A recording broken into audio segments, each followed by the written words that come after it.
मित्र हो, बराच काळ रखडलेली शिवसेनेच्या प्रकरणाची सर्वोच्च न्यायालयातील सुनावणी आता नियमितपणे सुरू झाल्याची आपल्याला दिसलं. 5 दिवस सलग सुनावणी सुद्धा झाली आणि यावरून पुन्हा एकदा आपलं राजकारण तापू लागलेलं आहे. तापू लागलं आहे म्हणजे काय, खरं तर आता या राजकारणाचा भडका उडालेला आहे. 5 दिवस झालेल्या जबरदस्त युक्तिवादामुळं या प्रकरणाचा निकाल उद्धव ठाकरे यांच्या बाजूने लागेल.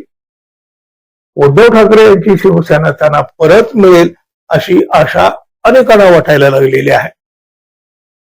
सोशल मीडियावरून सर्वोच्च न्यायालयाबाबत उघडपणे संशय व्यक्त केला जात आहे आणि सत्ता पक्षातले नेते सर्वोच्च न्यायालयातील निकाल उद्धव ठाकरे यांच्या विरोधात जाणार असल्याचं अगदी ठामपणे सांगू लागलेले आहेत.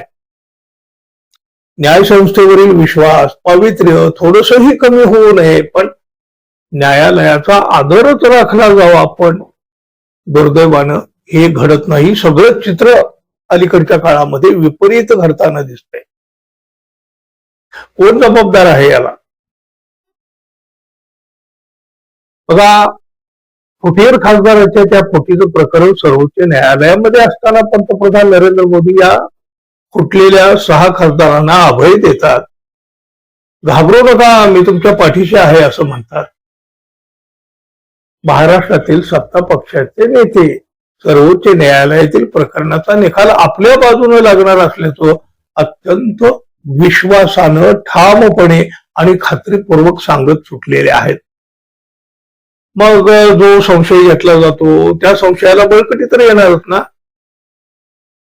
शिवसेना कोणाची, धनुष्यबाण कोणाचा, याची उत्तरं सर्वोच्च न्यायालयातून मिळतील तेव्हा मिळतील.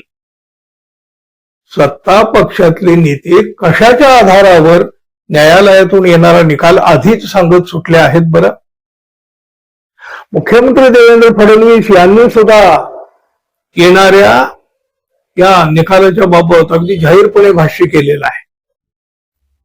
विधानसभा निवडणुकीच्या निमित्तानं जनतेच्या न्यायालयामध्ये शिवसेना आणि राष्ट्रवादीचा निकाल लागलेला आहे. म्हणजे शिवसेना एकनाथ शिंदे यांची, राष्ट्रवादी अजित पवार यांची, अशा अर्थानं. त्यामुळं हाच निकाल सर्वोच्च न्यायालयात लागेल असा आम्हाला विश्वास आहे, असं मुख्यमंत्री देवेंद्र फडणवीस यांनी म्हटलं. अर्थातच याचे तीव्र पडसाद उमटायला लागलेले आहेत. मुख्यमंत्री पदावरील व्यक्तीची अशी विधानं न्यायालयावरील विश्वासाला धक्का देणारी ठरू शकतात. उद्धव ठाकरे शिवसेनेचे नेते संजय राऊत यांनी तर आज याच विषयावर प्रचंड संताप व्यक्त केलेला आहे. या धमक्या देऊ नका, तुम्ही त्यात पडू नका आणि तुटेपर्यंत ताणूही नका असा इशाराच त्यांनी दिलेला आहे. मुख्यमंत्री देवेंद्र फडणवीस जनतेचं न्यायालय कोणाला म्हणत आहेत? ज्या जनतेच्या न्यायालयात फडणवीस आणि त्यांच्या लोकांनी 1,500 हजार रुपयाला मतं विकत घेतली आणि अत्यंत बोगस लोकांना त्या योजनेचा लाभ दिला. महिलांच्या योजनेचा लाभ पुरुषांना आणि अपात्र लोकांनाही मिळवून दिला आणि विजय मिळवला. ते भ्रष्ट न्यायालय आहे. अशा भ्रष्ट न्यायालयाला तुम्ही जनतेचं न्यायालय म्हणत असाल तर लोकशाहीवर संकट आणीत आहात. सर्वोच्च न्यायालयात हाच निकाल लागेल ही धमकी आहे का, असा सवाल सुद्धा संजय राऊत यांनी केला. एका बाजूला मोदी फुटीर खासदारांना म्हणतात मी तुमच्या पाठीशी आहे, दुसऱ्या बाजूला फडणवीस म्हणतात आमच्या बाजूने निकाल लागेल. तुम्ही न्यायमूर्तींना भेटून आला का? त्यांना काय धमक्या दिल्या का? जनतेला कळू द्या. देशाचा स्वातंत्र्य दिवस आहे, देशाला संविधान, लोकशाही आहे.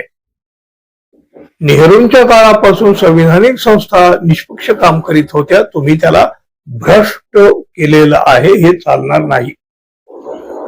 लोक जागे झालेले आहेत. फडणवीस तुमच्यावर संकट ओढवून घेऊ नका. इतर गद्दारांच्या टोळ्याचं काय करायचं ते आम्ही पाहू, तुम्ही त्यात पडू नका. तुमचं काम ते नाही. ओढून ताणून काही केलं तर ताणेपर्यंत तुटू नका, धमक्या देऊ नका, न्यायालयाला काम करू द्या असं सांगताना हाच निकाल लागेल अशी तुम्ही धमकी दिली आहे आणि आम्ही हे कोर्टाच्या रेकॉर्डवर आणणार आहोत असं सुद्धा संजय राऊत यांनी सांगितलेलं आहे. म्हणजे साधारणपणे हे प्रकरण आता अधिक पेटताना, वाढताना, चिघळताना आपल्याला दिसू लागलेलं आहे. न्यायालयाला अशा पद्धतीनं या राजकारणाच्या मध्ये घेऊन आपल्या देशात कधी राजकारण आजवर झालेलं नव्हतं, पण सगळं अलीकडे होत आहे. आता भाजपच्या राजकारणात न्यायसंस्था ही गुदमरून जाऊ लागलेल्या आहेत. न्यायालयाचा संदर्भ घेऊन ह्या राजकीय भडका आता राजकारणामध्ये आपल्या उडालेलंच आहे. न्याय संस्थेपर्यंत आणि धमक्याचे विषय गंभीर आहे. हे देशासाठी गंभीर आहे, लोकशाहीसाठी गंभीर आहे.